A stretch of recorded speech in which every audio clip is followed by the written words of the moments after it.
అందులో పెద్ద పెద్ద పేర్లు చాలా ఉన్నాయి, మీ అందరు చూశారు పొద్దు నుంచి అన్నట్టు. ఇది ఊహించని విధంగా కాకినాడని ఒక మాఫియా అడ్డాగా తయారు చేశారు. 5 సంవత్సరాల క్రితం మీరు లెక్కలు చూస్తే 2019లో ఎట్లా ఉండేది, 2024లో ఎట్లా ఉందని చూస్తే ఆశ్చర్యపోతారు.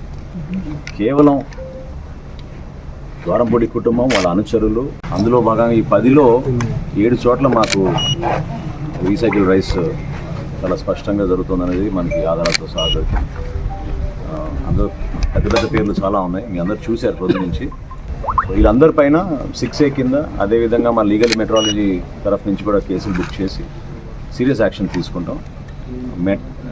స్టాక్ ఎంతవరకు ఉందో అంతవరకు సీజ్ చేసి వాళ్ళపైన తీసుకోవాల్సిన చర్యలు ఖచ్చితంగా తీసుకుంటాం. నేను ఉదయం అన్నట్టు ఇది ఊహించని విధంగా కాకినాడని ఒక మాఫియా అడ్డాగా తయారు చేశారు.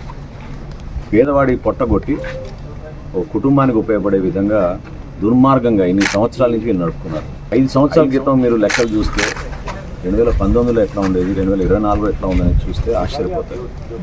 కేవలం ద్వారంపూడి కుటుంబం, వాళ్ళ అనుచరులు, కొంతమంది అధికారులు కూడా. ఇప్పుడు ఉదాహరణకి మీకు ఇప్పుడు నేను ఇంతకుముందు నేను సర్లా ఫుడ్స్కి వెళ్ళాను. దిగ్గానే ఇక్కడ ఏం లేదు, అంతా ఓకే అని చెప్పారు. నాకు ఎందుకు అనుమానం వచ్చి లోతుగా చెక్ చేస్తే అక్కడ కూడా దొరికింది. సో అధికార యంత్రాంగాన్ని కూడా నేను రిక్వెస్ట్ చేస్తున్నాను, దయచేసి అవి మానుకోండి. ఒక ప్రక్షాళన కోసం, నిజాయితీగా పనిచేయడానికి కోసం ప్రతి ఒక్కరం ముందుకెళ్దాం. ప్రజలు ఈ ప్రభుత్వం పైన ఎంతో విశ్వాసంతో, నమ్మకంతో, మార్పు వస్తుందని నమ్మకంతో ఓటు వేశారు.